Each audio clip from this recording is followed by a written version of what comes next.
kí gbogbo wa pé ẹ káalẹ́ o, kò dédé àsìkò yìí o, àdẹ̀kù bójú ọjọ́ ṣe rí ní agbègbè ibi tó lókàlùkù wa bá wà. Dẹ̀dúpẹ́ fún Ọlọ́run tí ó ń fi ìṣọ́ àtààbò ẹ̀ tó fi ń ṣọ́ wa tí kò fi wá sílẹ̀. A dúpẹ́ fún oore ńlá tó ń ṣe fún ìran Yorùbá ní sáà yìí, torí tá bá ní ká wo gbogbo tó ń ṣẹlẹ̀ ní wákàtí ojú ọgbọ́n àti òye wa. Àmọ́ a dúpẹ́ pé Ọlọ́run ó ń fi rẹ̀ hàn gẹ́gẹ́ bí iṣẹ́ tí ó fọlúkálukú wa. Tá bá wò lọ́tùn lósì, a máa rí pé rẹ́rẹ́ ń rún, àfẹ́ni tó bá ní òun ò mọ̀ nìkan. So much is happening, and these are happening at a very fast pace, and that is the reason why tí àwa kan ṣe ń wà a little bit concerned and worried about the future of the Yoruba people. Lákọ̀ọ́kọ́, Yoruba people are great people. There is no doubt about it. Kò sẹ́nìkan tó lè sọ fún wa pé we are not great people. We are great people, but ibi tí a ti bára wa òun ni ó ń look like pé a kì í ṣe great people. Ẹ má dẹ̀ kí ni kankan sọ fún wa pé àìtí gbìyànjú when it comes to ìran wa. Ìran tí ó nífẹ̀ẹ́ mẹ̀kúnnù, tó nífẹ̀ẹ́ humanity. A ní strength tó pọ̀ lálẹ́, but èyí tá bá lè ṣe náà ní sáà tá bá ń ṣe, as long as tá bá ti ń rí ṣe, k'Ọlọ́run kó máa gbà fún wa bẹ́ẹ̀. Ẹ bá wa pín ètò náà, kí ẹ dẹ̀ bá wa like ẹ̀, kẹ́ love ẹ̀, kẹ́ dẹ̀ bá wa pa àwọn èèyàn wọlé, káwọn náà wá darapọ̀ mọ́ oríire ìrìn àjò tá gbé dání. There's a lot happening, and there's a lot that will still happen. Torí ọ̀rọ̀ Nàìjíríà, it is still something that by the time táwọn kan máa fi wake up, táwọn máa fi realize pé so táwọn Koiki ń sọ lélẹ̀, èyí tí àwọn Yorùbá world media ń sọ lélẹ̀, and on the phone mi kan tó wá kó wa, then ó ṣeé ṣe pé at late, and many people will have died in the course of that. And to avoid death, and to avoid all this, ni àwa tí a gbé Yorùbá nation dání ṣe ń gbé ohùn yẹn sókè continuously. It might look like pé some people yóò ní iṣẹ́ tó ń ṣe ni, but ẹ mọ̀, in tó bá káyàn lára bá ṣe máa gbé ó máa yàtọ̀. Bó kúkú ṣe káwa lára làwa ṣe ń sọ. So ó lè má lọ to the taste bud àwọn kan pé kí ló wá le tó yẹn, kí ni àrírí, bó ṣe ń káwa lára ni. Torí tó bá káwa lára, kí ni kàn wá? At the end of the day, ṣé ká ti jẹun ká gbádùn ayé níwọ̀nba, lẹ́yìn ìgbà tó lọ́jọ́ bá dẹ̀ dá máa mú lúkálúkú lọ. Bó tó ń káwa kan lára ni, because nígbà tá wo ibi tí ìran kan tó sọ pé ìran tó dání, ìran tí wọ́n sọ fún wa pé ìran ẹ̀ṣẹ̀gan ẹ̀gbọ́n mi fab. So ẹ mọ̀, and sometimes people might think, kí ló le tó yìí gan sef, kí ni problem yìí? Well, kò sí nǹkan kan tó jẹ́ problem wa ju pé we are just concerned. Let me just leave it like that. Baba, mo ní time láti máa wo question. We have so many things I'm looking up to. So question tẹ́ bá fi síbẹ̀ tá bá lè dáhùn ẹ̀, nǹkan kọ́ lẹ́ ń comment.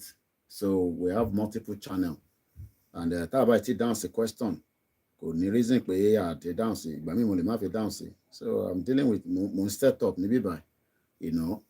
So ẹ má bínú sí wa. So gbogbo question kan la lè dáhùn. So mo kí gbogbo wa anyway bẹ̀ ṣe ń wọlé. Èmi náà rọra ń gbádùn gbogbo ètò tó ń lọ láti ọ̀dọ̀ àwọn Koiki Media team, kọ́ lọ́n bá máa fi ṣọ́ọ̀ṣọ́ àwọn ọmọ mi tí wọ́n bá mi ṣiṣẹ́, tí wọ́n ń lọ tó ń bọ̀. Torí tó bá sọ pé ó easy ní Nàìjíríà, ìrìn àjò kan easy. Nigeria is a deadly country. So many things can happen, and these things can happen very fast. That can have, you know, some kind of ripple effect, you know, and that is the structure. Ìlú tó bá dẹ̀ ti create infrastructure, á jẹ́ pé, you know, Lagos State la rí tó attack àwọn èèyàn nínú BRT.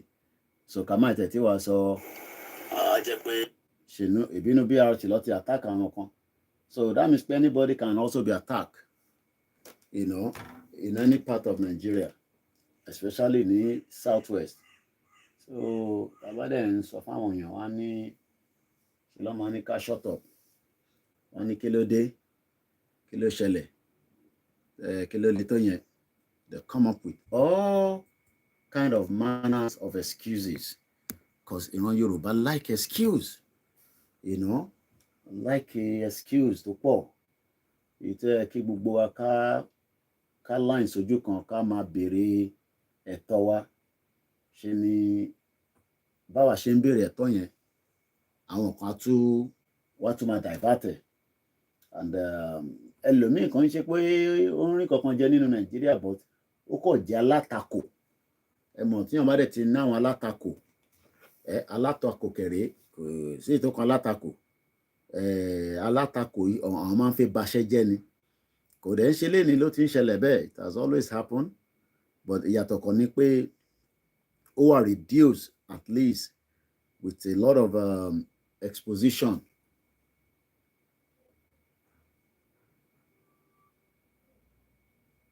So yeah, so many people tí ó jẹ́ alátakò yẹn, àwọn rí Yorùbá nation as intalemátako.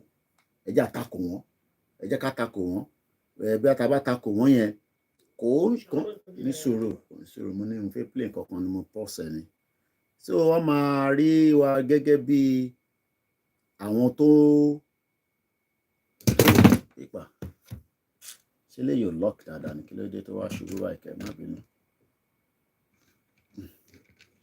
It's not easy. Ní ọba ti ní stable studio tó jẹ́ mobile studio, you keep moving things every now and then, and sometimes, you know, it's not easy at all, but that is for long. Tabale ṣe náà la máa ṣe. So ẹni tó bá wà satisfied pẹ̀lú bí studio wa ṣe rí, kó lọ sí orí BBC, ìkànnì BBC, kẹ́ lọ máa gbọ́n tán sọ́nbẹ̀. So bàbá ṣe gbé wá náà ní kẹ́ bá wa manage. Brother wa náà ti wà Nàìjíríà lọ́sẹ̀ mẹ́ta pé animalistic ni. Pẹ́ni tó lọ́lé ò lè mọ tẹ́yìn sọ yẹn.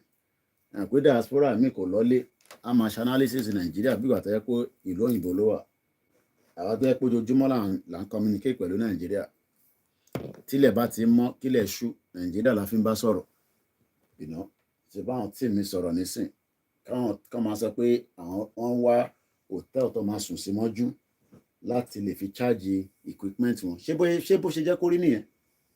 Ṣé bí life ṣe jẹ́ kó rí nìyẹn kíyàn kọ́kọ́ máa wá hòtẹ́ẹ̀lì torí pé o fẹ́ charge device ẹ̀? Hòtẹ́ẹ̀lì tó dẹ̀ níná ni o. Àbọ̀rọ̀ mòye nísìn, hòtẹ́ẹ̀lì tó níná. Irú life wo nìyẹn? Èmi ò ní láti ṣẹ̀ máa lọ wá hòtẹ́ẹ̀lì tí bá jáde lọ ṣe broadcast. Mo mọ̀ pé tí bá wá sílé, màá rí charging port, iná tí máa fi charge. Mo sọ láàárọ̀ pé Indian independent èní ló bọ́ sí. So mo ti pick nǹkan kan lọ́dọ̀ Vantage, ìyẹn sister mi ti máa ń gbọ́ program ẹ̀, ìyẹn ní India. Pé Indian channel ni. So most of the broadcasts, you know, they tend to cover India position of things. So mo ti ń wà excited láti fi mọ kí ni perspective analysis tó máa ṣe lórí Independence Day wọn. And like usual, you know, she has not disappointed me as well. So I'm very grateful pé one or two things nǹkan tó sọ, I will play the audio and we will all listen to it as well. Ọtí tí mo fẹ́ kó yé wa ni pé kò sẹ́ni kankan tó ń fẹ́ jẹ́ kíyàn kan free o. Àwọn èèyàn méjì kan tó ń lò mo ti gbọ́ so ẹ̀yin ṣe máa gbọ́ ni yàtọ̀ sẹ́ni tó bá ń follow platform yẹn. Ta ló rántí Winston Churchill? Tẹ́ bá rí nǹkan tó sọ sí àwọn India, that is almost the same thing tó ti sọ sí kí ni bàbá yìí, kí ló dé tó yẹ pé ń distract lórí program lálẹ́, one cannot see you, kí lẹ fẹ́ rojú mi ṣe, rojú mi rí tẹ́lẹ̀ rí ni. Mr. Adeyemi ẹjọ, please, are you distract wa lórí program? Yeah, you can't see my face. Kí ni face mi ní ṣe pẹ̀lú broadcast? Just listen. Bá dẹ̀ kojú mi lẹ fẹ́ rí ni lọ́ máa wọ àwọn tí mo ti ṣe tẹ́lẹ̀, kẹ́ má disturb wa lórí program lálẹ́, please. You know. So a lot of the people doesn't seem to know what entails. Nígbà tá bá sọ pé a fẹ́ kúrò ní Nàìjíríà, lákọ̀ọ́kọ́ kí ni báwo ló ṣe view wa nígbà tí wọ́n ń kó gbogbo wa ní ẹrú àti after tí wọ́n ti kó wa lẹ́rú tán. Because mo rántí pé one of the most difficult thing is tá bá fẹ́ gba visa was abroad. There's always this motion pé èèyàn máa lọ bá àwọn ìbò yìí, àwọn ìbò yìí, ṣé àwọn ìbò yẹn ṣé wọ́n superior jù wá lọ ni, àbí ó kọ̀ ohun Elédùmarè pé kọrí wa arrest? Because sometimes irú àwa máa ń wonder, irú àwa máa ń wonder pé how did we get to where we are right now? Tí ó di pé wọ́n tẹ̀ capture wa, wọ́n kó wa lẹ́rú gbogbo kìíní yẹn. A mọ̀ pé it was not done without the help of àwọn èèyàn wa náà. Àwọn èèyàn wa ni wọ́n wà láàárín àwọn tó ṣiṣẹ́ bí yẹn tó fi di pé wọ́n kó wa lẹ́rú. Sẹ́mà ẹ̀kín because mo fẹ́ time ẹ̀ gbogbo program yìí bí ó pẹ́ jù 1 hour. So ẹ jẹ́ ká gbọ́ nǹkan tí presentation àwọn how they went back to the history of India becoming an independent country lẹ́nìí. And then tó bá dẹ̀ mọ India lẹ́nìí, ọ̀pọ̀lọpọ̀ àwọn òṣìṣẹ́ wọn wà Nàìjíríà tán operate, ọ̀pọ̀lọpọ̀ àwọn ọmọ Nàìjíríà náà wà ní India táwọn náà operate. But kókó tí mo fẹ́ ká listen sí tí máa release audio yẹn nísìn ni pé mo fẹ́ ká gauge many things. Lákọ̀ọ́kọ́ prime minister àwọn tó bá máa sọ̀rọ̀ kò ní sọ English, so mo fẹ́ ká kọ́kọ́ mú yẹn dání ná. English ò ní sí látara tí prime minister àwọn máa sọ̀rọ̀ lé lórí, èdè wọn ló máa fi communicate. But ẹni tó ń ṣe analysis yẹn, ìyẹn news presenter yẹn, òun máa ṣàlàyé fún wa ní èdè English àwọn nǹkan tí a ní láti capture tí mo fẹ́ ká gbọ́.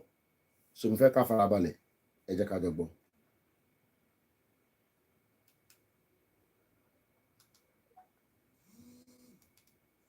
When he talked about the Olympics, India wants to host the Olympic Games in 2036. That is 12 years from now.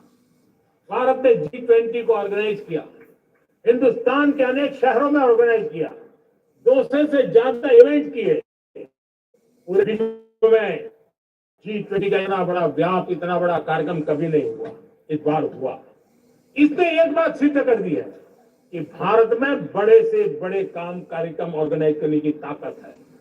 Bharat को किसी का सामर्थ्य भारत में सबसे ज्यादा है। अगर ये सिद्ध हो चुका है तो साथियों, हिंदुस्तान का सपना है कि 2036 में जो ओलंपिक होगा वो मेरे हिंदुस्तान की धरती पर हो, इसके लिए हम तैयारी कर रहे हैं। India's Olympic champions, the medal winners from Paris, were also present at the Red Fort today. Later in the day, the Prime Minister hosted them at his official residence on... Lákọ̀ọ́kọ́, on India máa prepare fún Olympic in the next 12 years. But the fact that àwọn tó tẹ̀ lọ represent wọn ní ọdún yìí, wọ́n mú mẹ́dà padà. Ẹ wò jẹ́ ká wá fi compare Nigeria pẹ̀lú gbogbo ẹ̀yà tó kó papọ̀. Àrí mẹ́dà kankan mú wálé. Kí ló fà á? Is it lack of something? Kí ni nǹkan tó ń lack yẹn? Kí ni substance yẹn? Because substance bá ní, tá bá ti ní issue pẹ̀lú substance, a gbọ́dọ̀ mọ problem substance yẹn. The substance tó ń fún wa ní headache gan nísìn, òun ní Nigeria. And until tá bá yọ substance yẹn kúrò, ni a ṣe lè ní ìlọsíwájú. So the Indians are preparing for the 2036 Olympic. 12 years from now, ó lè dàbí ìjọ kékeré ká tó ṣẹ́jú ká tó là. 12 years yẹn máa dé. Ǹjẹ́ kò jẹ́ káwa náà máa gbàdúrà pé ó jẹ́ ká ti wà nínú country wa? So that by that 12 years, kó jẹ́ pé Yorùbá country ló máa lọ compete ní India ní 2036. Àbí wọn náà ṣì fẹ́ wà nínú Nigeria, so that wàá lọ ja wrestling, wàá lọ máa sáré fún Nigeria nínú Olympic tẹ́ẹ̀ ní mú mẹ́dà kankan wá. Let's continue. Lok Kalyan Marg. Beyond traditional sports, Prime Minister Modi also wants India to lead the global gaming market. Now, wọ́n fẹ́ kí India become the global gaming market. That shows pé kò ń ṣọ̀rọ̀ epo nìkan nìyàn fi lè rí ayé ṣe. That shows pé kò ń ṣọ̀rọ̀ a ní crude oil ló lè fúnyàn lówó lọ́jọ́ iwájú. The gaming industry, fáwọn tó bá mọ industry yẹn, is a multi-billion-dollar industry. And if India is already thinking in that direction, then that means pé probability pé táwa náà bá make gbogbo efforts tí country wa tó dé, we would then also have a better future láti lè make sure pé a lè compete in the global market, in the global world. The reason tá a lè compete in the global market and in the global world lẹ́yìn ni pé Nigeria òun ni obstacle sídi tí ó ń affect gbogbo ìrìn àjò àwọn ọmọ Yorùbá.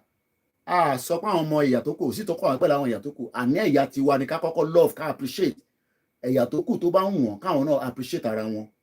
Ẹ jẹ́ ká continue. Now, ẹ rí pé èdè ló fi ń bá àwọn aráàlú ẹ̀ sọ̀rọ̀. Èdè yẹn mí pé that is their official language. In tó fi mọ̀ wọ́n sí country nìyẹn. 200 years ni British fi rúlu India.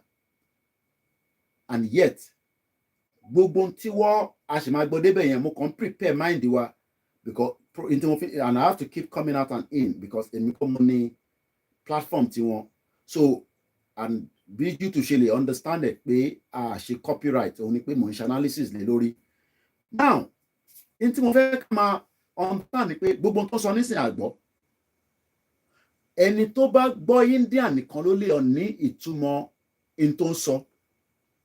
Èmi ò gbọ́, ìwọ ò gbọ́, but ó possible pọ̀ ọmọ Nàìjíríà méjì mẹ́ta tó ń gbé níbẹ̀ tó ti kọ́ èdè wọ́n lè gbọ́ lọ́jọ́ iwájú. Báwa náà ṣe máa fi èyí tó ń pè nípa fẹ́ gba country, òun ni presentation tálẹ̀ lórí India tí wọ́n ti gba òmìnira tó wá ń celebrate, I think they are celebrating 76 years of independence. Àwa náà wá ń celebrate 60 something years. But ìdí tí wọ́n ò ṣe ní stability àti kó stable ni pé number one, à ń lo èdè lédè. Mo kíyà tó bí mi lọ́mọ ẹ káàbọ̀ mà. À ń lo èdè elédè láti fi ṣe ọ̀rọ̀ Nàìjíríà. So èdè tá à ń lò yẹn ó ní ripple effect, ó ní setback fún wa because a kọ́kọ́ lọ kọ́ èdè yẹn ni. Nígbà tá a wá kọ́ tán, a wá ṣe bẹ̀rẹ̀ sí ń lò láti fi rán ní ìlú yẹn. Bó tó bá jẹ́ pé èdè wa là ń lò tá fi ń rán ní ilẹ̀ Yorùbá, ọ̀pọ̀lọpọ̀ tá à ń ṣe a ti ní ìlọsíwájú kò dẹ̀ ní setback. Mo kí ẹ Tokyo 778, mo kí Ṣẹ́gun Ọ̀nà, mo kí bàbá wa Adéyẹmí. Kò ń ṣe gbogbo ìgbà tá a bá jáde lẹ gbọ́dọ̀ rí ojú wa. Tá a bá gbójú síta àgbè síta pé kẹrin ni, tá a bá dẹ̀ tún gbójú síta náà èrè tó wà níwájú yín kí ni artifact wa ìyẹn náà tó nà. So ẹni tó bá wá ní ìyẹn ọ̀tọ̀, we cannot help you. Mo kí gbogbo ọ̀rẹ́ nǹkan sí o. हम गेमिंग की दुनिया में बहुत नई टैलेंट को लेकर के आ सकते हैं। विश्व के बच्चे को हमारे देश की बनी हुई ó ní wọ́n ṣe translation ẹ̀ sísàlẹ̀. India has a rich heritage and we can bring talent into the gaming world. Ǹjẹ́ àwa náà lè phrase ẹ̀ pé mo kí brother mi Yẹmi Fatoki, Yoruba has a rich heritage and we have a good heritage, rich one, pure rich, tó lè fún wa ní diamond, gold, tó lè fún wa ní billions of dollars. Kódà ṣe mọ̀ pé heritage wa àwa náà lè convert ẹ̀ sí gaming. Àti sorry gbogbo Disney mo play video yẹn fún yín, ṣe rántí ẹ lè márùn tí mọ́ mo fẹ́ wò bí a máa tètè rí fídíò yẹn kákọ̀ fi lọ́kẹ̀ sínú program tá à ń ṣe. Mo kí gbogbo alẹ́ nǹkan sí ìgbò ní brother yẹn wà náà. Why is that big? Ẹ jẹ́ ká gbọ́n tí brother yìí sọ bí báyìí. Mo ń bọ̀ ẹ jẹ́ ká gbọ́n nǹkan tó sọ. You damn right they owe us. Not only do they owe us for the negative portrayals of African people throughout the Disney cartoons, they owe us for the fact that they stole the African Orisha deities from Nigeria and turned them into superheroes. Yes, the in tó ń sọ ni pé èyí tó fi lo Nàìjíríà yẹn ó gbọ́dọ̀ lò bẹ́ẹ̀ torí pé Nàìjíríà ni wọ́n present síta. Ìyẹn la ṣe ń sọ pé wọ́n ti gbé ìdánimọ̀ wa sábẹ́, wọ́n gbé Nàìjíríà lé lórí. So rí àwọn tó bá ríyàn nísìn tó bá ní where are you from, tó bá ní I'm a Yoruba, a máa wò pé Yoruba, where is that? Oh sorry, I'm Nigerian. Okay, Nigeria. Oh, are you Igbo? No, I'm Hausa. Hausa? No, I'm Yoruba. That means pé identity conflict ti wà látara pé àwọn tí wọ́n wà nínú ìlú tó ń pè Nàìjíríà yẹn tá bá identify ara wa lóòótọ́ Nigerians ni wá, but a máa ń fẹ́ jẹ́ káwọn èèyàn mọ̀ pé Yorùbá là wá. Tó bá wà níbi iṣẹ́ nísìn, ẹ̀yà Igbo máa wà níbi iṣẹ́, ẹ̀yà Yorùbá máa wà níbi iṣẹ́ àtàwọn ẹ̀yà míì. So a máa ń fẹ́ jẹ́ kán mọ̀ pé àwa ni Adé, àwa là ń jẹ́ Adé, àwa là ń jẹ́ Ọláyọmí, àwa là ń jẹ́ Bọ́láńlé. Ọmọ Igbo náà ní àwa là ń jẹ́ Mẹ́ka, àwa là ń jẹ́ Chukwudi, àwa là ń jẹ́ this. Ọmọ Hausa náà sọ pé àwa là ń jẹ́ this and that. That means pé àti dá brain àwọn ẹlòmíì rú gan sef, because the fact that wọ́n kàn mọ̀ wá as Nigerians, but àwa la ṣe wá ń ṣàlàyé fún wọn pé lóòótọ́ ẹ mọ̀ wá gẹ́gẹ́ bí Nigerians, but nínú Nàìjíríà yẹn ẹ̀yà tó wà nínú ẹ̀yà oríṣiríṣi ni. Wọ́n pọ̀ ọ̀rọ̀ àlàyé mi ó yé yín bẹ́ẹ̀. Ṣé mọ̀ pé àkọ́kọ́ láti ṣàlàyé fáwọn èèyàn.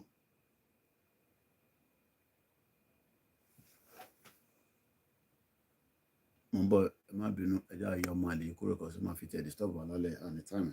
So àbọ̀rọ̀mọ̀yé nísìn, àkọ́kọ́ gbọ́dọ̀ ní proper ìdánimọ̀. Ṣe rí ìdánimọ̀ tá à níyẹn, máa gbé Nigerian passport dání kò fún ẹ ní ìdánimọ̀, torí pé ẹni tó bá dá ẹ̀yà yẹn mọ̀, wọ́n dẹ̀ máa ń dá wa mọ̀ láti àwọn ibi tá a bá ti lọ frequently, torí pé wọ́n ti engage wa. So tó bá travel pẹ̀lú ìdánimọ̀ Nigerian passport, tó bá dé point of entry, tó bá jẹ́ ẹni tó wà familiarized pẹ̀lú ìlú yẹn dáadáa, ó lè mọ̀ pé ìwọ ò kì í ṣe Igbo. Torí ọmọ Igbo kan ti challenge rí pé má pè mí ní Yorùbá, mò ń ṣe Yorùbá, Igbo lèmi. Má pè mí ní Hausa, ọmọ Yorùbá lèmi. So á jẹ́ pé tó bá dé ẹnu ọ̀nà tó fẹ́ wọlé, ẹni tó bá dé ẹ mọ̀ dáadáa yẹn ó mọ̀ dájú pé o kì í ṣe ọmọ Igbo látara pé ó ní a little bit of familiarization. So inti Narendra Modi ìyẹn Prime Minister India sọ ni pé àwọn ní rich heritage, àwọn dẹ̀ lè gbé sínú talent, àwọn lè mú talent yẹn wá sínú gaming world. Ṣe rí pé àwọn tí ń ronú wọn náwọn ní epo táwọn máa wá sọ di in tó máa jẹ́ the only source of income fún ìlú àwọn. But lọ́dọ̀ tiwa nísìn nítorí pé our forced together in this fake union àti ní conflict of Minister interest. hosted them at his official residence. Ẹni sọ̀rọ̀ àní conflict of interest, and until tá bá pull out àní lè rí àwọn deities wa tí wọ́n ti convert into cartoons and all that. Torí àsìkò, so I'm going to move on swiftly. Ẹ ká tẹ̀síwájú. बहुत बड़ी विरासत है. हम गेमिंग की दुनिया में बहुत नई टैलेंट को लेकर के आ सकते हैं. विश्व के हर बच्चे को हमारे देश की बनी हुई गेमिंग की ओर आकर्षित कर सकते हैं. मैं चाहता हूं कि भारत के बच्चे, भारत के नौजवान भी गेमिंग की दुनिया को लीड करें. So those were the big takeaways. They spell out the priorities and the vision of the Prime Minister in his third term. It's an ambitious agenda. We'll be tracking the progress for you. Now, the next innovation is pé India at 77, greatest underdog story. Kò sẹ́ni tó ní story. Kò sí ìlú kan àti àwọn ẹ̀yà kan tó ní story tiwọn. Kí ló dé tí ẹ fẹ́ jẹ́ ká lo story tiwa? Ó fi ṣe jẹ́ pé story oní story là ń lò. Torí Nàìjíríà story oní story ni. Kò kí ń ṣe tọ̀dọ̀ tiwa. Ẹ jẹ́ agbọ́n tí ó fẹ́ present fún wa níbí báyìí. Let's go on a journey back in time. Now, only let us go back in the journey of time. Ṣẹ́rí time, kò ṣe yí padà. Tí time tó bá ti lògbà dáadáa, yẹn ló ṣe máa ní lògbà nígbà tí ìgbà bá ń jẹ́ ìgbà. Gbogbo eléyìí tá à ń ṣe nísìn, ẹ fẹ́ kémi wá di bàbá 70 years old kí máa pariwo Yorùbá nation. Àbí nǹkan tá ìfẹ́ kọ́ nìyẹn. Ká tún máa pariwo Yorùbá nation at the age of 70. Ọlọ́run jẹ́ kó rí bẹ́ẹ̀. So time tá ń pariwo nísìn, time yẹn wà precious. But ẹni tó pariwo pẹ̀lú wa ní time yìí kò matter. Ìrìn àjò tó jẹ́ train ni wá pàdé wa ní iwájú. But àwọn tó mọ̀ nípa ẹ̀ tó jẹ́ kó ṣètò tó jẹ́ àwọn olóṣèlú wa tó ṣe tó wá ń fi time tiwọn tó fi ń slow àwa down. Ó kù àwọn Elédùmarè. All the way to August 15th, 1947. August 15, 1947, lẹ́yìn tí British ti rule wọn fún 200 years. Nigeria ò tí pé 200 years, so ẹ jẹ́ ká expire finally. Project ní Nigeria, project 200 years ló fi ṣe. Àtútù wá ń lo extra time lé lórí. Extra time yẹn nísìn, ó wá ń mébi pa wá, ó mú oríṣiríṣi kan ṣe wá. Ṣé mọ̀ pé the more tá bá ń pẹ́ sínú extra tire yẹn, tá ń lo extra, because tó bá lo extra tire tó lọ replace tire tó ní fault gangan, níjọ́ tó bá tún break down, ṣé mọ̀ pé ò ní rí tire tó máa lò. Because purpose of the extra tire tó ń pè ní spare tire ni pé it is for you to make use of it kó rí lò nígbà tó bá break down. Wọ́n expect pé òun ló máa wá lò títí ó kọ̀ jẹ́ pé ó wà ń bẹ̀ pé nígbà tó bá ti break down change ẹ̀ tó bá dẹ̀ ti di ọ̀la sọ́túnla ra táyà míì kó dá extra tire. Àìmọye mọ́tò tó ń rìn Nàìjíríà lẹ́ni tó ní spare tire.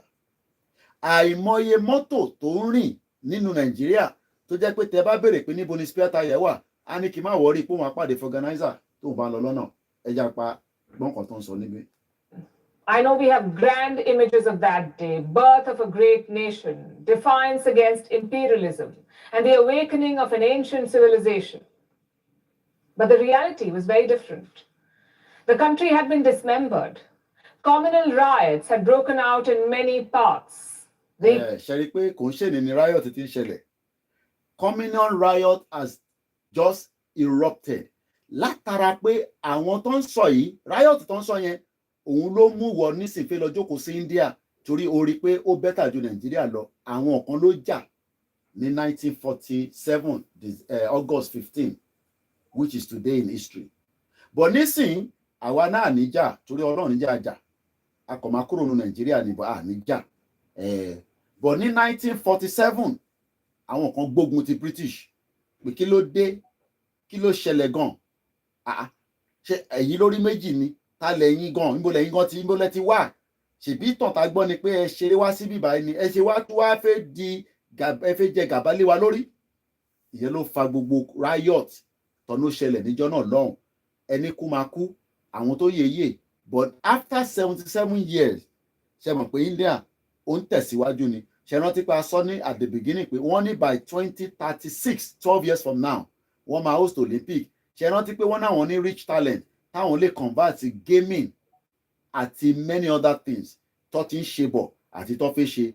Ìdí tó ṣe ń rí gbogbo kinní yẹn ṣe òun ni pé elédè kan náà ni wọ́n kò dàbí àwa tó jẹ́ pé elédè ọ̀tọ̀ọ̀tọ̀ ni wá. Gbóhùn sókè. Economy was drained and confusion gripped the people. Now confusion ti mú àwọn Yorùbá báyìí. Kóìkì o lè jókòó sílùú òyìnbó o kó máa pariwo ogun sílẹ̀ Yorùbá o Kóìkì o. Ṣé mọ̀ pé sísítà wa tí mo ná kú lánàá tí mò ń sọ̀rọ̀ ẹ̀ Àdùkẹ́ Gold mo rí fídíò tí àmọ́ bí fídíò ẹ̀ ṣe rí òun náà ló ní kọ́ rìkọ́ọ̀dì kó tó di pé ọlọ́jọ́ máa dé. Wọ́n ní ó ń ṣe operation ni kò jáde síta. Operation lọ́nà lọ ṣe irú operation tó wá jẹ́ èmi ò mọ̀ but fídíò yẹn ti wà lórí X tá à ń pè ní Twitter. Ibẹ̀ ni mo ti mú ọ̀rọ̀ 30% chances ní Nàìjíríà tó bá ṣe operation tó máa survive. Kò ń ṣe pé a ní talent but talent tá à ń lò analog ni kò ń ṣe digital. A sì ń lo àwọn talent tó jẹ́ pé tí mo mean by that ni pé ẹni tó train as a nurse kò rí equipment ìgbàlódé ó dẹ̀ kó ti tún ṣe more training. Ìyá wa kan tó pè mí wọ́n ti ṣe over 4 decades pẹ̀lú NHS. Àwọn ti di consultant gidi. From there wọ́n tún ti di private. Látara pé nígbà tó ń ṣiṣẹ́ ní NHS rán wọn lọ sí many courses and training ni wọ́n ṣe wà very perfect. Ṣé rántí pé nígbà tá à ń ṣe program tààrọ̀ ẹ̀ mo sọ̀rọ̀ nípa apprenticeship training. Ẹni tó bá wà train tẹ bá ní kó lọ wa móòlù ẹ̀ á pa gbogbo èèyàn ni o. We had freedom, but our future was uncertain. Now ẹ̀gbọ́n kan tó sọ bẹ́ẹ̀ ní 1947 they had freedom but their future was blink. Àwa ò tẹ̀ tí ní freedom ìwọ wá ní o fẹ́ rí future wọ́n wá ń tàn wá. Parent, listen to your teacher. We are the children of we are the we are now being told lies. And àwa gbádùn irọ́ débi pé òtítọ́ tá à ń sọ mọ́ nísìn àwọn èèyàn tẹ̀ fi gbọ́ yẹn mọ́. Kàkà kí wọ́n farabalẹ̀ kọ́ wo substance ní tá à ń sọ wọ́n wá mistake inú substance yẹn. Ó rí bó ṣe ń sọ̀rọ̀ ẹlẹ́nu yóò bòrò ó ti jí gbogbo owó Yorùbá nation o ẹlẹ́nu yóò tọ̀lọ̀ ká pò mí pa pín pa pa pa pa pọ́n pọ́n pa pa pa pa pa pa pa pa pa pa pọ́n. Èyí tó yẹ kó mú dání pé a fẹ́ freedom wọ̀ sàn yẹn. Orí olókun owó wò la máa ná àwọn yẹn mo ní alátakò ni wọ́n. Àwọn oníkan inú ìyàtọ̀ wà yẹn ó ti mọ́ wọn lára. Inú face me I face you tó ń gbé yẹn ti mọ́ wọn lára. Inú ká máa tẹ̀yàn mọ́lẹ̀ kọ́ tẹ̀bí mọ́lẹ̀. Lénìí wọ́n ti yọ fóònù lára ìkan náà àwọn mọ̀lẹ́bí mi. Kò ń ṣe pé wọ́n ń jalè ní UK náà but ti Nàìjíríà yìí ó ti wá lé nǹkan pa ó lé nǹkan pò nínú church ẹ̀ ń yọ fóònù nínú mọ́ṣáláṣí ẹ̀ jí slippers. So ní atara pé substance tí wọ́n gbélé yín lọ́wọ́ substance democracy fake democracy because gbogbo intan sọ pé a ní democracy ní Nàìjíríà gbogbo wa la mọ̀ pé fake ni ìyẹn lẹ ṣe ń fi pure water lẹ fi ń nùdí. Things could have gone either way. A lot of countries gained independence in the second half of the 20th century, but not all of them succeeded. Just look at our neighbor Pakistan, a failed military state. Now, That's what in tough end up sí Nàìjíríà náà nìyẹn, a failed military state. Àwọn wọn ní no military. Àwọn náà dáná àwa tó pariwo kù. Wọ́n ní náà àfẹ́ military. Ẹ jẹ́ kí military máa bọ̀. Àwọn ní another agenda lábẹ́lẹ̀ torí 80% of the Nigerian military àwọn northerners tó wà níbẹ̀. Britain ló ní kó ṣe bẹ́ẹ̀. many pundits predicted for India too. Darkness, chaos, and failure. Now, ẹlòmíà ní but ìwọ náà ń pè fún darkness, chaos nínú Nàìjíríà. Yes, because Nàìjíríà ò kì í ṣe ìlú kan. Nàìjíríà ò kì í ṣe one country, so ó gbọ́dọ̀ ní darkness, ó gbọ́dọ̀ ní chaos, ó gbọ́dọ̀ ní anarchy, ó gbọ́dọ̀ ní crisis. Kódà Ọbásanjọ́ sọ pé Nàìjíríà is sitting on the keg of gunpowder. That was the prediction for India. I have some examples. Now, wọ́n máa predict pé Nàìjíríà máa dá. Gbogbo àná láti gbọ́ prediction yẹn. Kódà àwọn wòlíì náà máa predict pé Nàìjíríà máa dá. Tí wòlíì yẹn máa fi lọ tó máa fi bẹ́rẹ̀ bó ṣe máa sọ náà nìyẹn. Ìwọ máa tẹ́tí sí wòlíì, ògùn pa ẹ́. This is what Winston Churchill. Now, in tí Winston Churchill sọ níjọ́ náà lọ́hùn, ẹ farabalẹ̀ ká gbọ́. Had to say. Power will go to the hands of rascals, rogues, freebooters. All Indian leaders will be of low caliber and men of straw. They will fight amongst themselves for power and India will be lost in political squabbles. Now, Churchill also questioned India's unity. They will fight amongst themselves for power and India will be lost in political squabbles. Now, in ton sọ níbẹ̀ ni pé Winston Churchill ló ń sọ̀rọ̀ yìí ní 1947 nígbà táwọn bàbá burúkú yìí àwọn bàbá òfò yìí bó ṣe kó gbogbo wa náà tó kó wa lọ sí Berlin conference ẹlòmíì ọmọ tó ń pè ní Berlin conference ó kàn ń gbé ayami Nàìjíríà Berlin conference ló ti pín gbogbo wa ẹni máa gba West Africa gbà ẹni máa gba East Africa gbà ẹni máa gba North Africa gbà wọ́n pín gbogbo ẹ̀ wọ́n tẹ consult àwa ta nílẹ̀. Now, Winston Churchill lórí India only power will go to the hands of rascals, rogues, freebooters.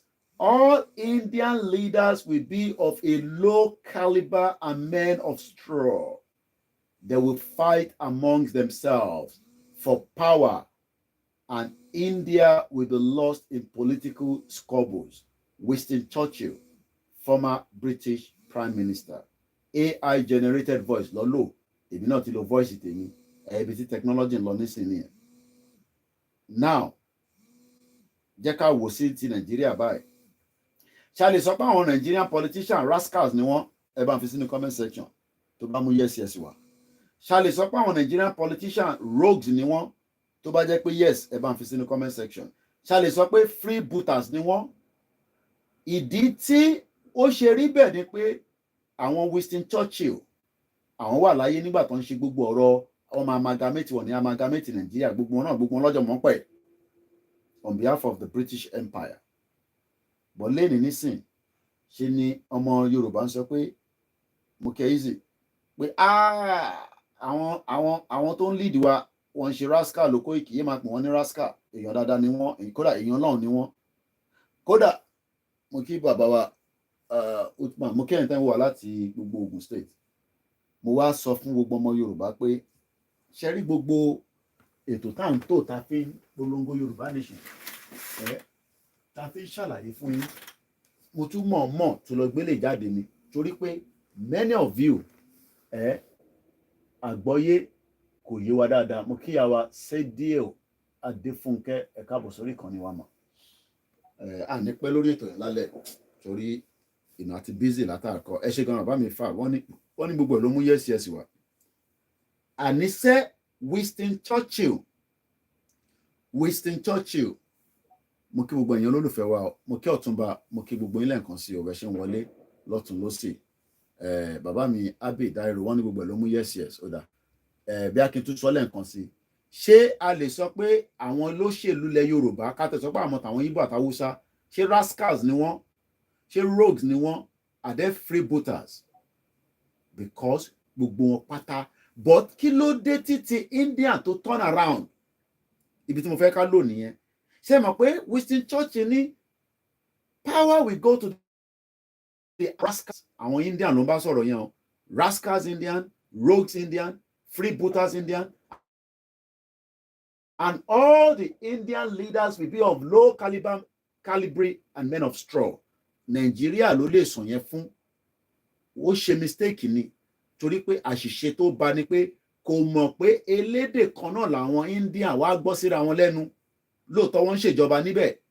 Kódà political party wọn, ìyẹn prime minister wọn Modi, this political party to win ní sí election to win ní, òun ló máa jẹ́ the first in the 2 term to máa share power sharing. But for the fact that pé ọ̀rọ̀ wọn yéra wọn, wọ́n gbọ́ra wọn yé lágbọ́yé, ẹ ṣé gan ni Mr. Rotimi, wọ́n ní yes náà ni. Ẹ ṣé gan ni bàbá wa Ìdòwú Samuel, mo mà kẹ́yìn èèyàn wa pé kálẹ̀ o, ní aago 9 fi lọ lù nílùú London níbi tá ti mú ètò talẹ́ yìí wá. Èní á máa jẹ́ 15th August 2024, live lẹ́ ń gbọ́, kò ń ṣe recorded. Èmi náà ni mò ń sọ̀rọ̀, wọ́n ní fẹ́ lómi ṣe mí. So mo fẹ́ káwọn èèyàn wa kọ́ ní understanding. Yeah, bàbá Favour Ìlànà, our Yoruba leaders have lost focus. Wọ́n máa lose focus because nínú Nàìjíríà ló wà. Ẹ jẹ́ ká wà nínú ilẹ̀ Yorùbá, ká wá wò bí wọ́n máa lose focus. Because òfin tá a máa lò ó máa yàtọ̀ sí ti Nàìjíríà. Gbogbo ìṣesí wa máa yàtọ̀ sí ti Nàìjíríà. A ní ló di Nàìjíríà gẹ́gẹ́ bí manifesto tá à ń kà lọ́wọ́lọ́wọ́. So mo láti tán hotspot mi. So not sure what has happened, but we are back now. So ẹ fún mi ní few seconds kí tí big screen mi fi padà tá fi ń gbọ́ fídíò yẹn lẹ́ẹ̀kan. Sometimes, you know, things like this happen. It's not much we can do. But so far, the connection is back. So it was stable, but my TV is not back. So but we didn't play. All right, let me go back and come back in. So I'm not sure what is going on. All right. Internet is stable. Ocean struggle. Quite stable. All right. Tẹ́tí gbàgbé pé eléegun wà connected sí phone mi ti laptop yìí kí n má tẹ̀ lọ́kù. Let me connect this.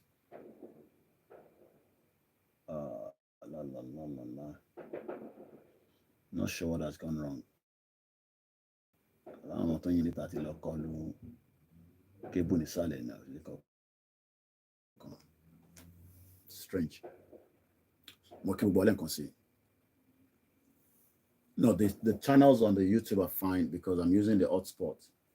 So Tinuleni, so let me switch it off and come back again and see if that. Okay, only connected and secured. So it looks like I'm back. But for whatever reason, okay, your internet connection was restored. Okay. So we're back at the moment. So Benny, ọ̀rọ̀ tó wà nílẹ̀, ọ̀rọ̀ tó ga gan ni. Àwọn èèyàn rò pọ̀rọ̀ kékeré ni sharing ti bá àṣà just raising ó ní ìtọ́ṣe fún Indian bóun wá ṣe ọ̀pọ̀ ìtọ́ṣe fún Nàìjíríà náà nìyẹn. But Ọlọ́run ló yọ àwa. But kọ́lọ́n tó lè yọ wá tán ni pé ká kúrò nínú Nàìjíríà. Okay, internet TV yóò ti padà. So something doesn't seem to be right. Something is still blocking it. Yeah, video or the end lórí Facebook. That's dropped. All right, remember. So I'm gonna have to play something, cannot check any salad to see what is going on. So I don't know what has happened there. So let's just find something to just to keep us going. Let's listen to this, Mama. Senator Mansour, can I just quickly clarify? Did I hear you say that you helped rig elections before now? Let me tell you one thing. Yes. Yes, I did. Because I'm now confessing the truth. Look, what do I mean? I don't have to go and change elections. But you know, when you provide money, you give money to INEC boys to help you if they see any chance that they should favor you. You provide money to the security. all our elections in the past. I've been in this game for about 40 years. And I tell you, each time, it's not necessarily when I'm contesting election, but when my party sponsors a candidate, I would like that candidate to win election. And what we used to do before, we make provision for INEC, we make provision for security, we make provision for even agents of other parties. You know, so that Everything seems to be fine downstairs, so I'm not sure. Any objection to Okay, whatever let's go we are back. going to get. So whether I rig myself or not, by providing those resources, financial inducement to the officials, I am rigging election. Do you think that we can diminish or remove that influence as 2019 approaches? Because you see, if people are going to get like me and they refuse to do it, if we, the players, unless we give before somebody will take, right? So don't give, and then we will not get a taker. We will not get a taker. Why you don't even ask me why am I thinking this way? Look, I am tired of being seen as a criminal in the streets of the world because we are in Nigeria. You know, you assume that everybody is an innocent human being until it's proven otherwise. But once you are outside this country with a green passport and they say that you are Nigerian, even if you are a pastor or you are an imam, they will assume that you are criminally minded or you have criminal tendencies just because of where you come from. That must change. I am tired of living in poverty in the midst of plenty. I cannot, even no matter how much you have, every day you see people coming to you, relations, friends, this and that. My wife has given birth, my mother is in the hospital, this and that, every day. But if everybody had enough to take care of himself or herself, they will come bothering you to say, give me this, give me that. And I believe that we have the resources that people can live a decent life. I'm on my program. I'm not not too sure, what has happened, but whatever has happened, we are back on our channel on the Facebook. I can use this laptop hopefully to go back and play the last part of the India independent and Bololenko, because like I said, we are already 50 minutes. More than really cover between video here. So I'm gonna play it from my laptop here and see. So so in time mujade, we are comparing báwo ni India ṣe ibi tí mo wà ní lórí Winston Churchill. Power will go to the hands of rascals, rogues, freebooters. All Indian leaders will be of low caliber and men of straw.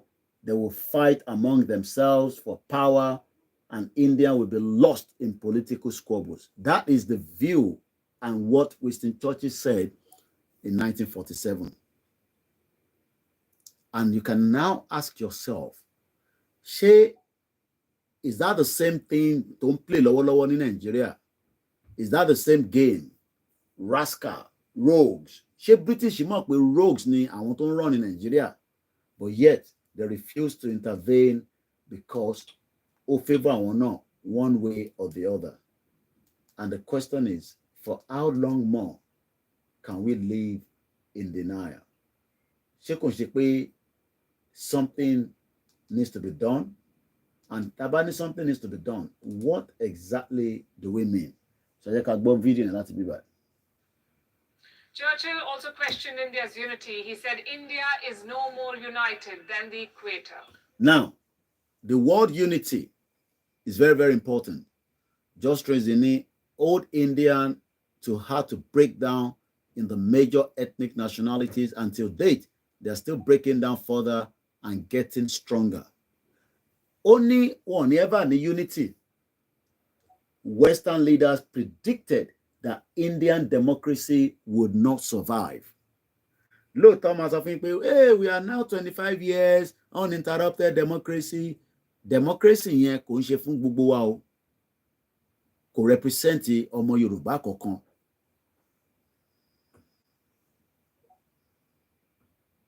I wish he was alive today to see riots tearing. Now, jẹ́gbọ́n kan ló sọ nísìn. Ó lóun wíṣì pé Winston Churchill ṣì wà láyé kó wá wo ohun tó ń ṣẹlẹ̀ nílùú tiẹ̀ náà tó ń pè ní United Kingdom tí riot gbogbo ẹ̀ ń lọ lọ́tún lósì àbúrò mọ̀ yẹn nísìn ẹja gbọ́n tó sọ. His United Kingdom apart. Kingdom apart pé òun wish pé Winston Churchill gan wà láyé because òun ló predict pé India ò ní rí nǹkan kan mú jáde nínú democracy wọn. Àwa náà nísìn wọ́n fún wa ní fàbú. Hey, we are 25 years uninterrupted democracy. Wọ́n mọ̀ pé democracy yẹn ò favour anybody o. Democracy tó lè question anything tó ń ṣe nínú Nàìjíríà. Democracy tó yẹ pé tó bá béèrè ọ̀rọ̀ ṣèbọn lọ́nà fẹ́ jẹ́lẹ̀ àwa tá à ń ṣe Yorùbá nation tọ́nà dẹ̀ máa ṣe kí ni. So ọ̀pọ̀lọpọ̀ ọmọ Yorùbá wọ́n gbọ́ àgbọ́yé ìtàn pè ní independent. Mo kí àwọn tíìmù ọpẹ́ mo kí ẹ mo dẹ̀ kí àwọn tíìmù náà tó lọ represent bàbá wa ẹlẹ́kùn Èkó tẹ́ẹ̀bà mi tán pè bẹ́ẹ̀ bàbá yìí ni à ń pè ní ẹlẹ́kùn Èkó kọ́lọ́run Elédùmarè kó jọ kó bá wa foríjì bàbá yìí gbogbo àṣìṣe wọn pátá kó bá wa parẹ́ bàbá tó ń pè ní ẹlẹ́kùn Èkó òun lè rí yẹn bàbá wa Bishop Frederick Oyemade Macaulay Oyèbájọ Koiki Media team mo kí gbogbo àwọn tíìmù wa tó lọ tó bá dọ̀la wá tún bẹ̀rẹ̀ iṣẹ́ láti gbé gbogbo ìsìnkú yẹn wá kọ́lọ́run dúró ti mọ̀lẹ́bí bàbá yìí ìyàwó àtàwọn ọmọ akí bàbá wa náà bàbá wa òkè bí ọ̀run kò sí travel down to Nigeria to represent us as well. We are very grateful. Mo kí bàbá Akíntóyè, mo kí gbogbo àwọn leaders wa pé àkúṣe takuntakun ẹ jẹ́ ká padà sórí ìtàn sọ níbí. To see its economy tanking and to see its musical chair of prime minister. Ó ní kóun náà wá jẹ́ pé Winston Churchill bá wà láyé kó wá wo bí Britain gan ṣe ń lọ lọ́wọ́lọ́wọ́ kó wá compare sí India. I wonder what this so-called great man would have said.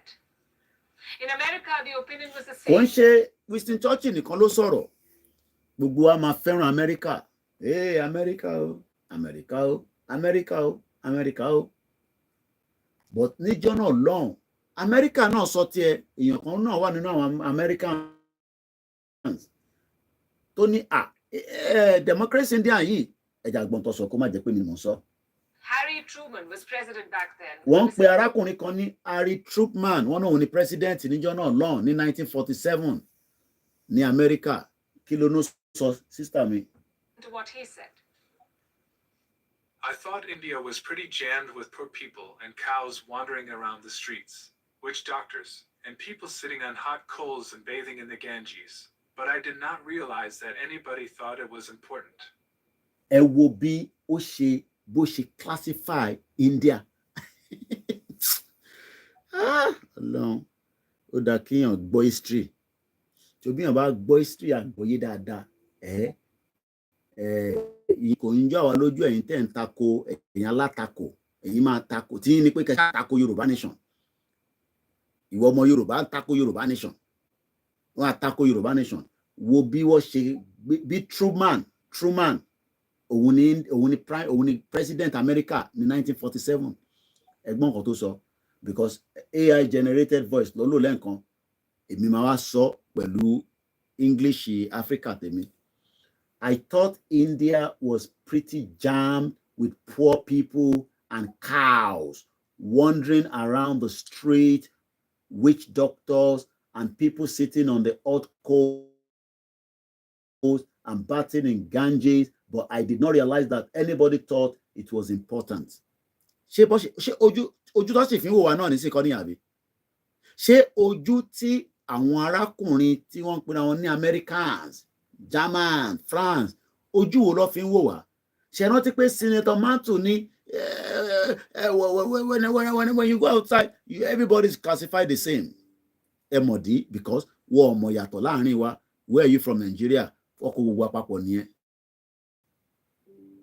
It does not matter whether Yoruba, whether Hausa, wọ́n kó gbogbo wa papọ̀ because lọ́kàn ara wọn we are all the same criminals. Àwa la ṣe máa proof wọn pé no, àwa kọ́ ni o, hush puppy ọmọ Yorùbá ni o, kò ń ṣe ọmọ Igbo o, kìíní kan ni o, ìkìdí ni o, Amaka ni o. Àwa la ṣe máa ṣàlàyé ara wa látara ìdánimọ̀ wa tó ti gbà. So ọ̀rọ̀ Yorùbá nation ń ṣe ọ̀rọ̀ ẹlẹ́yàmẹ̀yà, because láti ayébáyé as far back as ago ni wọ́n ti ń criticize àwọn ìran kan, àwọn ará bíi àwọn ará bíi káká òfìlẹ̀ bẹ́ẹ̀, àwọn criticize bí ẹ̀gbọ́n kan tó sọ, ó ní I thought India was pretty jammed with poor people and cows, àwọn màálù àbí ẹja kó lọ wọ̀. How the times change. Today, America calls India its natural partner. Ẹgbọ́n, only today Joe Biden ó ń pe India their natural partners. MOD, because economy wọn ti buoyant, àwọn náà ti dúró dáadáa, àwọn náà wọ́n ti rán satellite lọ sí space, àwọn ọmọ wọn ti wà train, àwọn lọ ní technology ọ̀gá ní Yamuda pẹ̀lú àwọn Indians. ó lè fọwọ́ rọ́ wọn sẹ́yìn, àtọ́bìnrin àtọkùnrin wọn kò wá ń ṣe páwa náà ní àwọn èèyàn bẹ́ẹ̀ nílẹ̀ Yorùbá, but ọmọ Yorùbá nísìn tó ṣiṣẹ́ engineer tó wọ̀kadà tí kò tí ì rí engineering work yẹn kó fi rí nǹkan kan ṣe ju pé ó sì fi lọ ń gun ọ̀kadà, ó fi ń ṣe POS. For how long la máa ṣì yẹn dà? Táwa bá wá jókòó tá a ní kò jẹ́ kó rí báyìí, ọmọ Yorùbá ìran tó dáa ni wá, ìran ọmọ aládé ni wá, ìran tí ó jẹ́ kó máa bẹ̀rù látara brain power wa, ṣe ni wọ́n tún attack wa. Ṣe lọ́mọ Yorùbá tún sọ fún wa pé ká shut up, ìyẹn làwọn alátakò. Kábàtà ọmọ Ìgbò bá ń bú wa, ṣe mọ̀ páwọn yẹn ajẹ̀kúta máàmù ni wọ́n, torí àmọ́ra wa rí. But kò mí pé àwọn tó wà nù wọn ò dáa, but àmọ́ra wa rí. Òyìnbó ló kó gbogbo àpapọ̀, but ẹ jẹ́ káwa tí a mọ́ra wa yẹn, ẹ jẹ́ àkọ́kọ́ jọ yanjú ara wa. Irọ́ o, Kóìkì irọ́ o, Kóìkì o, àfẹ́yàn o. Àwa parọ́ fúnra wa, irọ́ yẹn la wá gbé kalẹ̀ títí. Àmọ́ lẹ́ni àwọn Amẹ́ríkà wá ń sọ pé India is their global partner. Gbóhùn sókè. The truth is, nobody expected us to survive. Certainly. Ṣé gbọ́n kan tó sọ mẹ́rin? Mo like ibẹ̀ yẹn. Nobody expected India to survive. So ariwo Yorùbá nation tẹ́ ẹ̀ ń gbọ́ lójoojúmọ́ tó ń jáde lójoojúmọ́ because àwa fẹ́ survive. Paris TV mo kì í sà. A fẹ́ survive. A fẹ́ jẹ́ kí ìran yẹn kó wọmi. A fẹ́ jẹ́ kí ìran yẹn kó di wọ́n máa fi pàtàn. Mo kí bàbá wa Prince Adébáyọ̀ Shitu, ìyá wa mo kí ẹ̀yin ìyá mi, ẹ̀yin bàbá tẹ́ ti wọlé. Mo kí àwa Táíwò Kíkẹ́ Fásànmí. Ó dà pé àwọn èèyàn gbọ́ mi mọ́. Ọba ni Jésù mo kì í sà. Ṣé ń follow program yìí? Ṣé ó ń wọnú etí yín? Torí pé ó gbọ́dọ̀ wọnú etí wa kó má gbà tọ̀tún jáde. We have been locked into a failed country with lies upon lies upon lies upon lies for 60 years of failed independence and the fraudulent 1914 amalgamation that was a project. So àwọn alátakò, iṣẹ́ alátakò ni pé bá ṣe ń gbé àwọn fẹ́ fà wálẹ̀, bá ṣe gbé wọ́n fẹ́ fà wálẹ̀ torí pé àwọn ò rí anything tó fẹ́ mú ìlọwájú pé kíran wá dá dúró. Jẹun sókè politicians, gbóhùn sókè sister mi. Not our democracy. Well, status up. India is now the largest democracy in the world. Ṣé gbọ́, India tí wọ́n fún ní wòtòwòtò, mo kí bàbá wa Adéwálé Adéṣòye. India tó fún ní wòtòwòtò pé káò ní wọ́n, kódà wọ́n náà máa ń wẹ̀ ní orí ṣàkó. Winston Churchill ní àwọn rogues, àwọn rascals, àwọn ló ń darí India. India yẹn mà ní wọ́n máa ń pè ní the world oldest democracy.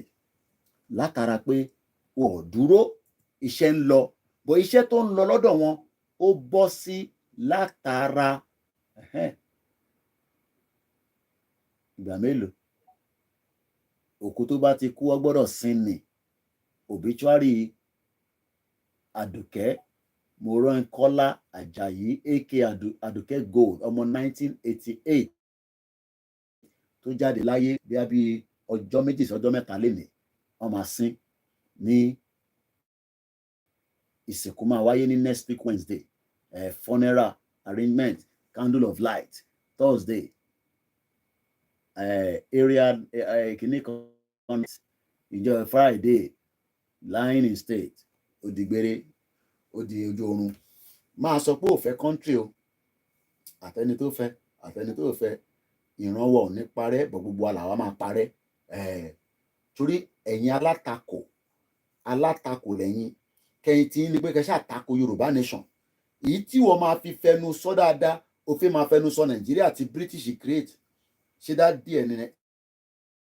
dádì ẹni British àwọn tó jẹ́ British gan mọ́ra wọn kẹ̀kẹ́ òkús àní ò lè fi Indian ò lè wọ́n sẹ́gbẹ̀ẹ́ nípa tech industry lè rán wọn sẹ́yìn America gan lè rán wọn sẹ́yìn gbogbo Silicon Valley tẹ́ ń rí gbogbo Apple gbogbo kìíní àwọn Indian ni America kò jẹ́ àwọn ìlú kan tó yẹ pé alágídí ni wọ́n fẹ́ gbà pé kìíní so eléyìí tá fi ń ṣàlàyé fún wa lálẹ́ òun ni pé kákọ̀ mọ̀ pé Indian tí wọ́n ní kò lè rí ṣe Indian tó sọ pé kinní kan ni wọ́n mà ti gbérì after 77 years àwa ṣì wà nínú ràlẹ̀ràlẹ̀ kò wá ṣe pé àwa náà láwọn tó jẹ́ brain powers in different sectors but nígbà tó yẹ pé ní Nàìjíríà lẹ́ni ká wà ẹ̀yin alátakò ọmọ Yorùbá tí ní pé kẹ́ ṣàtakò wá kẹ́ máa wá fault kẹ́ máa wá àṣìṣe torí pé lọ́kàn yín inú yín máa dùn bẹ́ẹ̀ arábìnrin òun ti bá ṣẹ́ tiẹ̀ lọ mo wish pé nígbà táwọn pariwo Yorùbá nation ó bá wa gbóhùn sókè but Ọlọ́run sọ pé òun máa bá wa gbóhùn sókè torí òun náà influencer kan ni influencer ni àfikún yọ but ikú máa mú gbogbo àwọn náà lọ́jọ́ kan lọ nǹkan tó bá yẹ pé ó gbóhùn sókè but Ọlọ́run sọ pé òun máa bá wa gbóhùn sókè mo kí gbogbo ẹ̀yin tẹ́ ń gbọ́ wa mo kí grandma àwọn ni ẹjọ́ àtẹ̀síwájú. It has held 18 nationwide elections. 18 nationwide election ní India ti gbé. Àwọn kan lè sọ pé ẹ̀pọ̀ Koiki àwa náà ṣe bẹ̀rẹ̀ ni Rome was not built in one day. Ẹ máa tanra yín. All of them ending in peaceful transfers of power. Can't say the same about America. All boil down to the same problem: racism. The West could. Wow, I just built the most. All this boils down to racism. Racism.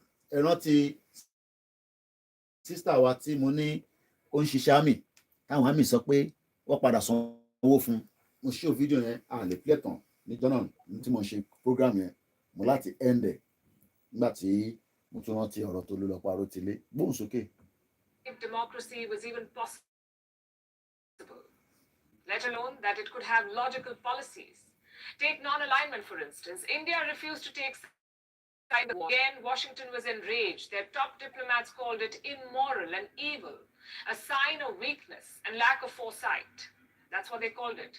Well, let's cut to 2024. We don't call it non-alignment anymore. We call it strategic autonomy, but the spirit remains the same, putting your interests over camp politics. And everyone is talking about it now.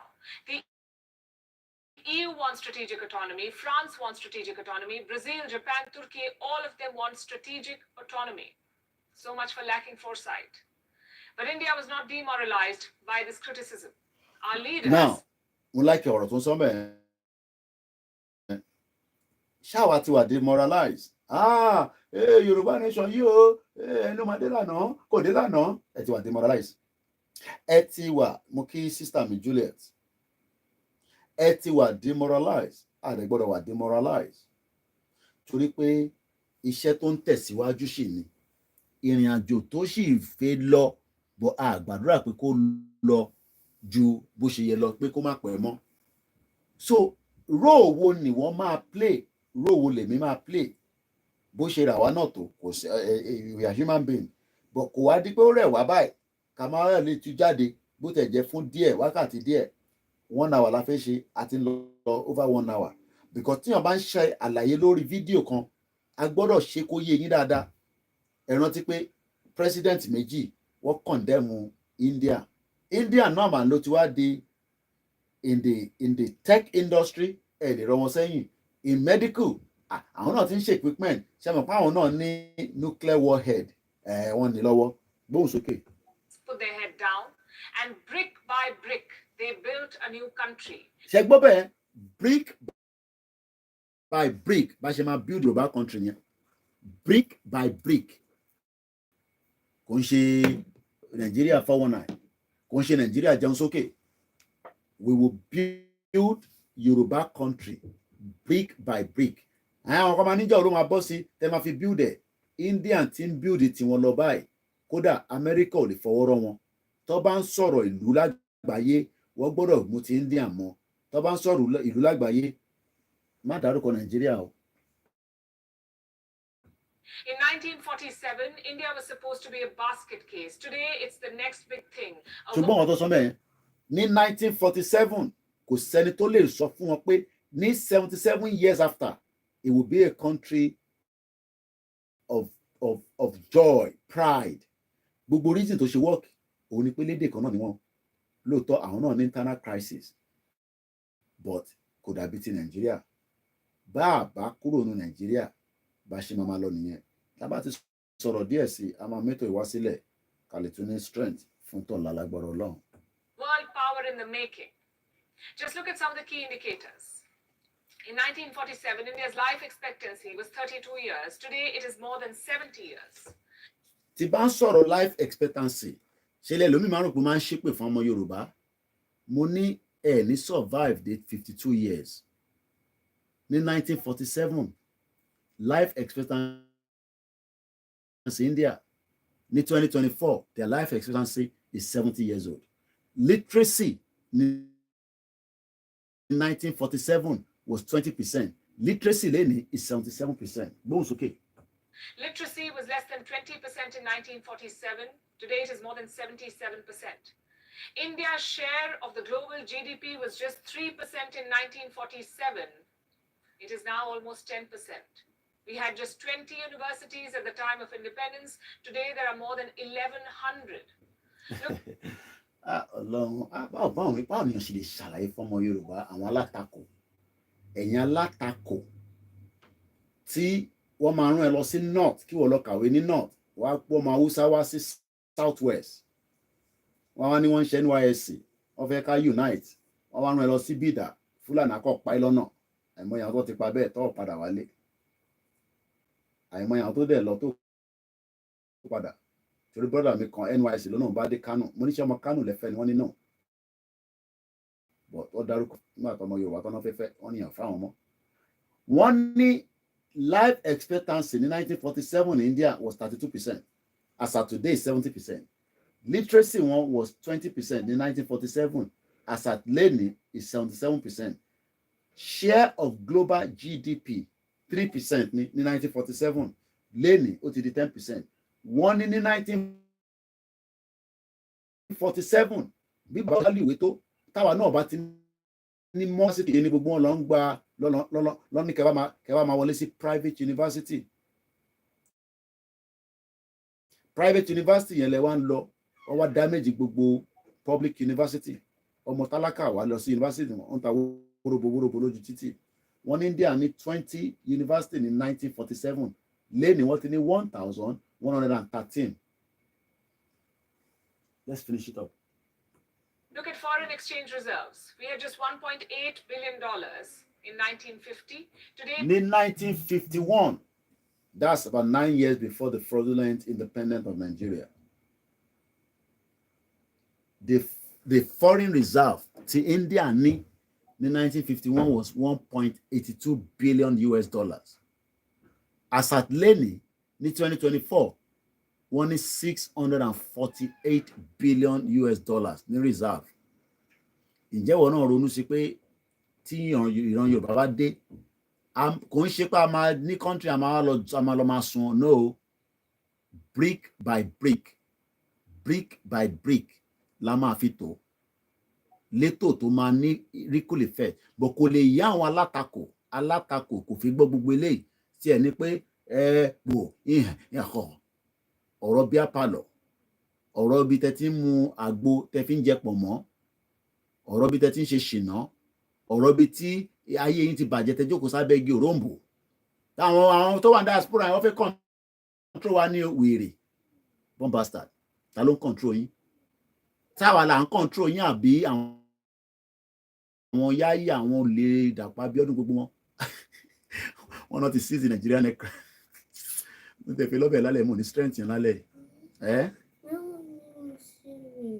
you want cereal okay mo ń bọ̀ wá bẹ́ẹ̀ ṣe my program finish in 5 minutes okay I'll come and make cereal for you ẹ̀yin yẹn wa ẹ yẹ ká filẹ̀ báyìí mo kàn fẹ́ ká kókò wà on record pé a ṣe comparison Indian democracy so yẹ kí n complete the last part quickly. We have almost $650 billion. $650 billion. It's one of the largest forex stocks in the world. Same with food grains. Until the 1960s, India faced food shortages. We had to import food from other countries, but today we are self-sufficient. We are the largest exporter of rice in the world. Of course, this journey was not near. We had moments of doubt. We had challenges, like the 1962 war against China, a war that we lost. Or the economic crisis in the 1990s, when we had to be bailed out by the IMF. A lot of countries may have lost their way in those moments, but India did not give up. We learned from those mistakes. In the 1970s, India tested its own nuclear bomb, thus establishing security and deterrence. In the 1990s, we liberalized our economy, thus avoiding future economic crises. For any young country out there, this is a lesson, a roadmap to follow. India did not succeed because of global help. We succeeded despite the lack of it. Every Indian leader, every policymaker deserves credit for all of this, for ensuring progress, for modernizing our society, and for preserving democracy. Are we perfect? Of course not. No democracy is perfect. But the question is, do you have the time? Èyí tó bá rí mú nínú ilé ìtaṣe lálẹ́ èyí náà lọ ronú sí mo kẹ́yìn àgbàlagbà Ọlọ́run jẹ́ àṣẹ yìí mo kẹ́ ọmọdé èmi náà ni àbúrò yín ẹ̀gbọ́n yín tí ẹ mọ̀ sí Koiki Media Oranyọlá máa sun Yorùbá Nation á wá sí ìmúṣẹ gbogbo àwọn tó bá já látakò láàrin wa k'Ọlọ́run bá wa yọ́nú sí yín kẹ́yẹ tako Yorùbá Nation mọ́ ẹ̀yẹ tako mọ́ mo kí brọ́dà mi ẹ̀mí Fátókè o Oranyọlá máa sun good night bye for now.